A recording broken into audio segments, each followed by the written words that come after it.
I missed the last bus. Or at least, I thought I had. A minute later, another bus arrived. No route number, no destination, just its headlights. The driver opened the doors. He didn't look at me.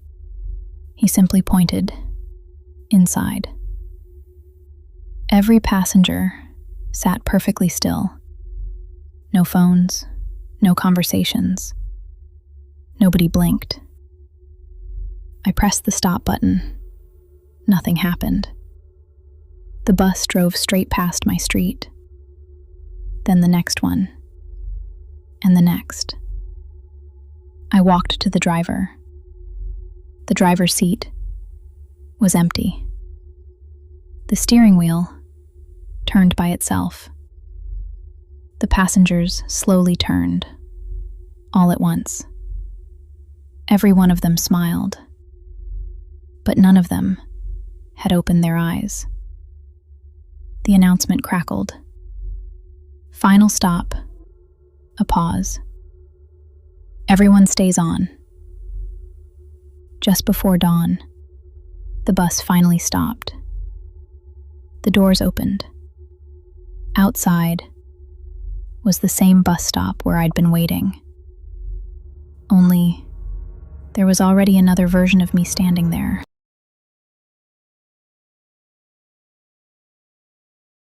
I joined the old library because it was quiet. Almost nobody else used it. The librarian smiled and handed me a library card. It already knows your name. The first book I borrowed had today's date stamped inside. So did the next one. And the next. Every book already knew I would borrow it. Hidden inside one novel, I found a folded note. It simply said, "Don't read the last shelf." Of course, I looked anyway.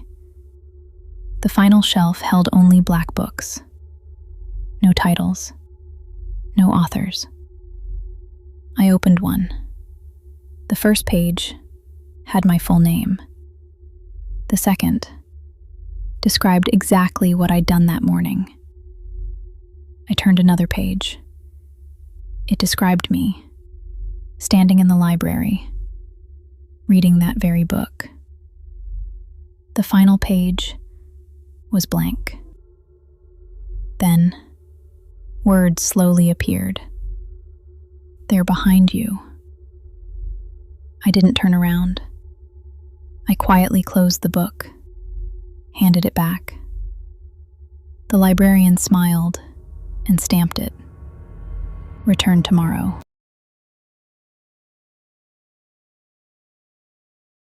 Someone moved into the house next door.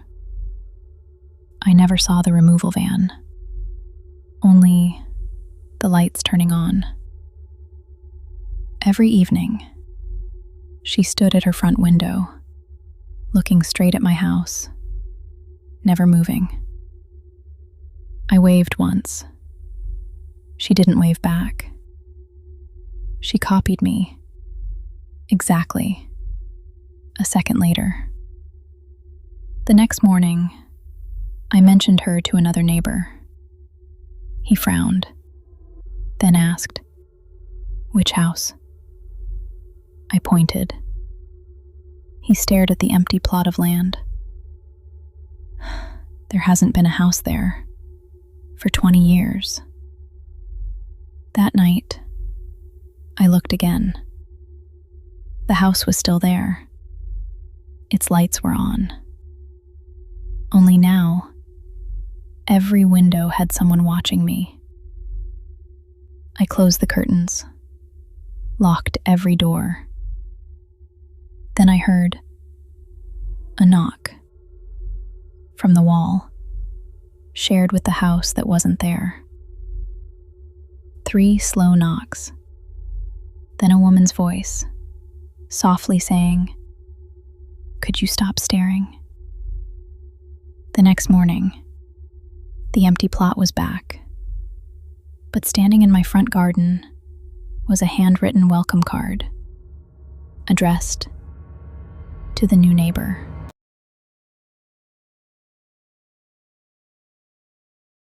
At the train station, there was a tiny lost and found office.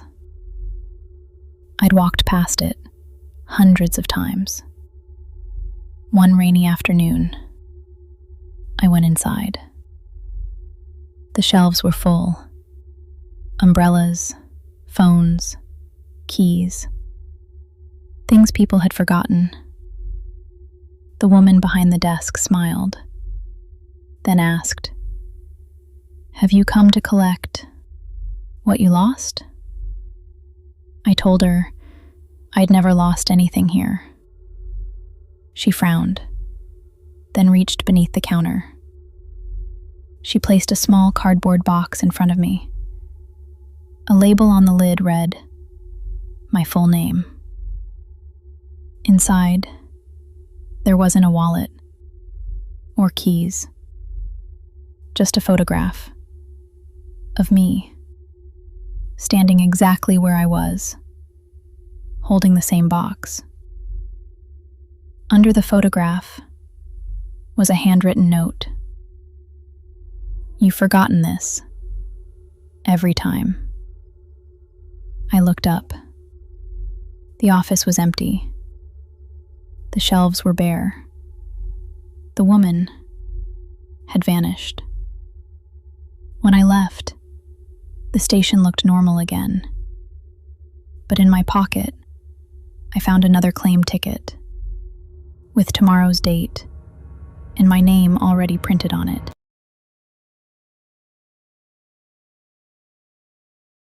I checked into a hotel for one night.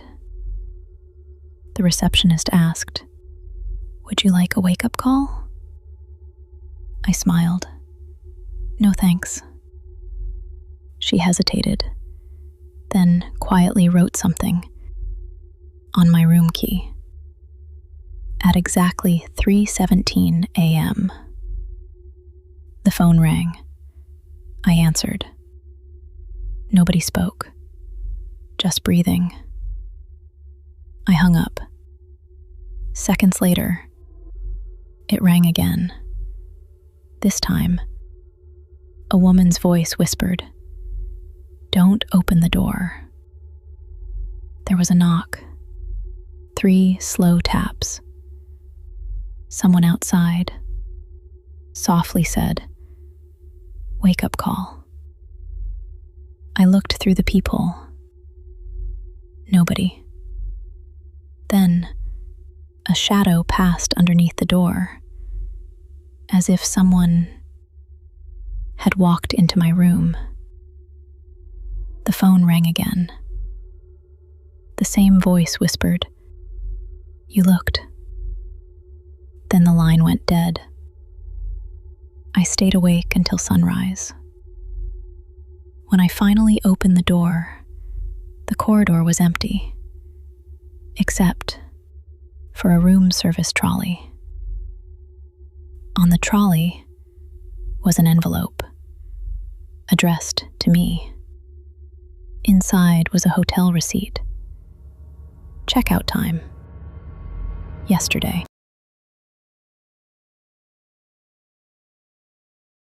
Every evening, I walked home through the park. There was an old playground, always empty. One night, someone had chained the gates shut. A sign read, "Closed after sunset." As I walked past, a swing started moving, slowly. There wasn't any wind. The next evening, every swing was still, except one. It was waiting, perfectly still. I stopped to watch.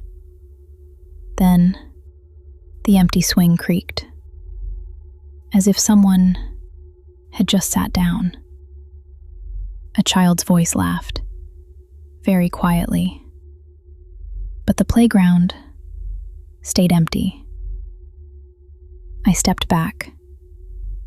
Fresh footprints appeared, one after another, across the sand, with nobody making them. The footprints stopped, right in front of the locked gate. Then, a tiny handprint appeared, on the outside. The following morning, the chains were gone. Children were playing again. Only, every single swing was moving at exactly the same speed.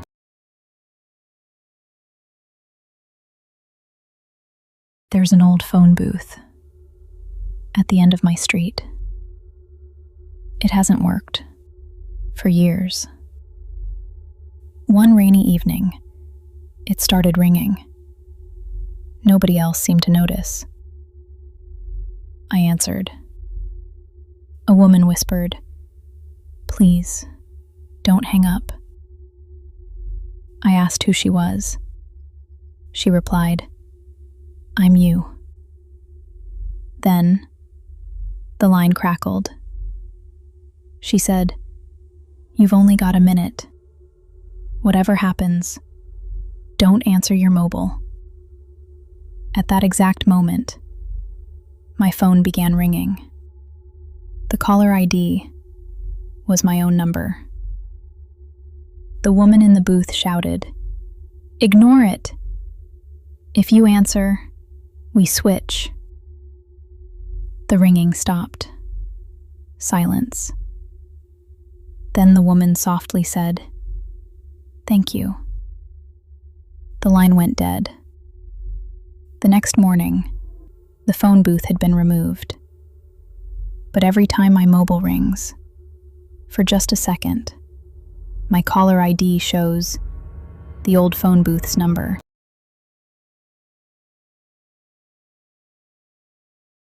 Every night, one streetlight outside my apartment would flicker. Always at exactly 11:11.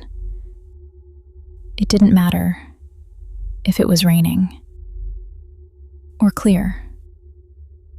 The same light always flickered. One evening, I looked out exactly at 11:11. Someone was standing beneath it, looking up at my window. The next night, they were there again. Same place, same posture, never moving. I called the police. By the time they arrived, the street was empty. They told me nobody had been there. The following evening, the streetlight flickered again. This time, there were two people beneath it, both staring at my apartment. Every night after that, another person appeared. None of them moved. None of them looked away. I stopped checking the window. Then one night, the flickering started outside my bedroom door. I looked through the peephole. The corridor was empty, except for one flickering light. And everyone who had been standing beneath the streetlight was now standing outside my door.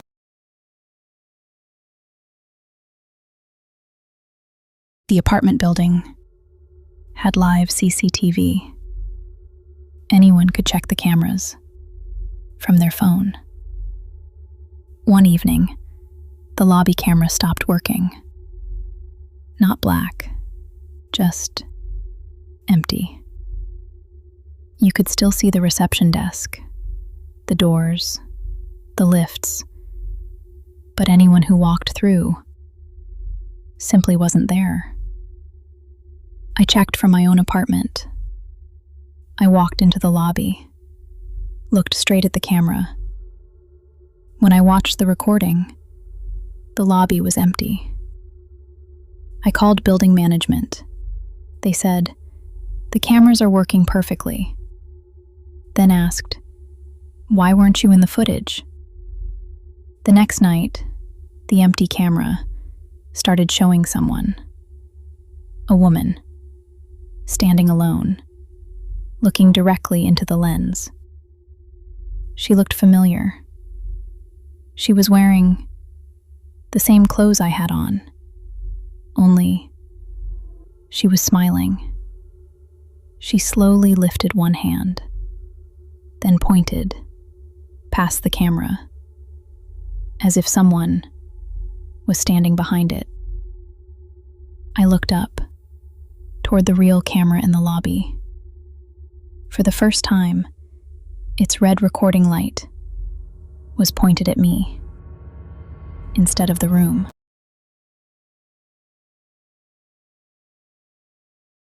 I woke up to a new voice note. It had been sent from my own phone at 2:43 a.m. I live alone. I hadn't been awake. I certainly hadn't recorded anything. I pressed play. At first, there was only silence. Then, footsteps. Inside my apartment. I listened closer. A woman whispered, "Don't make a sound." My own voice. The recording continued. Cupboards opening. A door creaking. Then, someone breathing. Very close. I paused the voice note. From the hallway, I heard the exact same footsteps, perfectly in sync. I played the recording again. My voice whispered, "He's outside your bedroom." Then, a slow knock echoed through the apartment, exactly 3 times. The recording ended with one final sentence. "Whatever you do," a long pause, "don't listen to the next message." Before I could delete it, another voice note arrived. Also from me. Length, 2 minutes from now.